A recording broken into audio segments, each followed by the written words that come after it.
Hola, ¿qué tal amigos de comerciociudadanos.com.mx? Les saluda Luis Ceballos. En esta ocasión vamos a hablar de qué son los mercados internacionales. Recientemente algunas de sus preguntas fueron referentes a qué es un mercado internacional, a qué nos referimos, qué es un mercado de divisas y todo este tipo de mercados que usualmente hablamos en comercio exterior o en comercio internacional. Hay que decir que un mercado puede ser un lugar físico o un lugar virtual.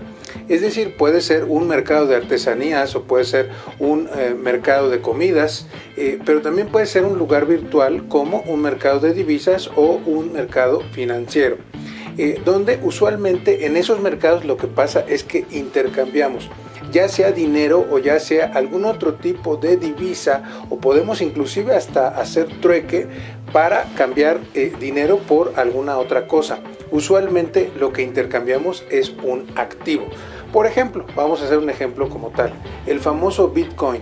El Bitcoin es un activo, es decir, un mecanismo de inversión, es una moneda, y vamos a pagar la cotización del Bitcoin, por poner un ejemplo, $1,000 por un Bitcoin. Ese es un mercado financiero que se da en una plataforma. O por ejemplo el maíz, si yo quiero comprar 10 toneladas de maíz, 20 toneladas de maíz, necesitamos un precio como tal. También pasa así con las acciones, y de acuerdo con el precio va subiendo o bajando dependiendo de la oferta o la demanda. Ahora, un mercado internacional permite que participen ciertas personas en comprar y vender sus activos. Es decir, yo para poder participar en una compra de acciones necesito estar autorizado con una cuenta de inversión o a través de un inversionista que está autorizado. Entonces hay mercados donde todos podemos participar y otros mercados donde no todos pueden participar. Ahora, un mercado como tal tiene varias partes. Tiene, por ejemplo, los compradores, los vendedores. Si no hay compradores, no hay mercado. Si no hay vendedores, no hay mercado. Puede ser que haya instituciones, por ejemplo, las instituciones reguladoras de los bancos son muy importantes. Los sistemas, por ejemplo, en algunos mercados populares que conozco, el sistema es que tú llevas una jarrita y vas a cambiar 1 kilo de maíz por 1 kilo de arroz. Ese es el sistema de intercambio. También puede ser que haya precios, que haya un lugar físico, una infraestructura o inclusive una moneda de cambio. Un ejemplo interesante sería en Cuba. En Cuba coexisten dos monedas, el famoso CUC y el peso, digamos. El CUC es una moneda que está muy pegada al movimiento del dólar y el euro, mientras que el peso cubano como tal no necesariamente está pegada.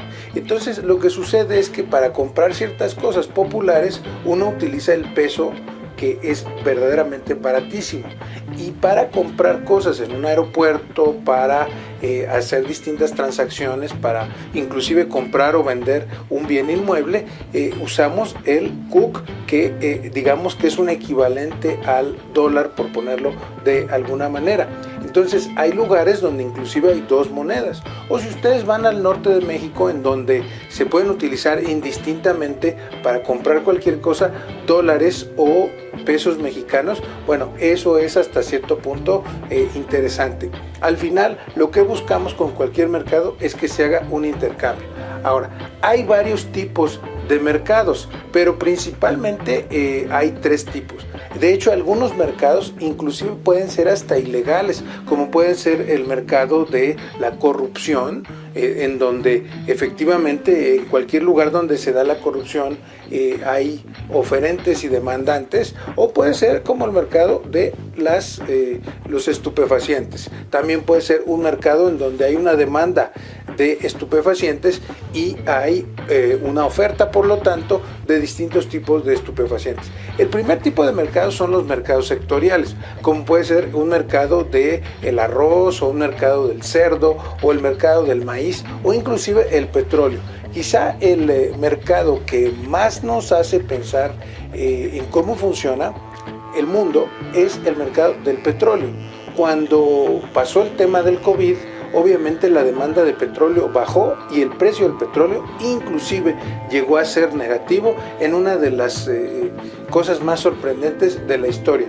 También, por ejemplo, la vivienda tiene un mercado sectorial. Si suben de precio los bienes inmuebles es porque hay una gran demanda de bienes inmuebles. Otro ejemplo de mercados internacionales son los mercados financieros, y aquí tenemos las divisas, las acciones, inclusive los mercados de capitales o los mercados que tienen que ver con acciones y instrumentos financieros. Hay mercados de derivados y otro tipo de mercados como opciones, por ejemplo.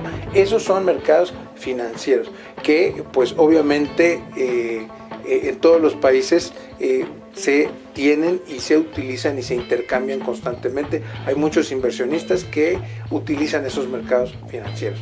Y finalmente hay los mercados físicos, que puede ser un tianguis, un mercadillo, un lugar donde se vendan artesanías, un mercado popular donde se vendan verduras, y pues estos han existido desde el principio de los tiempos. Si ustedes van a nuestro Museo Nacional de Antropología, van a ver que hay reproducciones de los mercados desde tiempos antes, inclusive de los aztecas.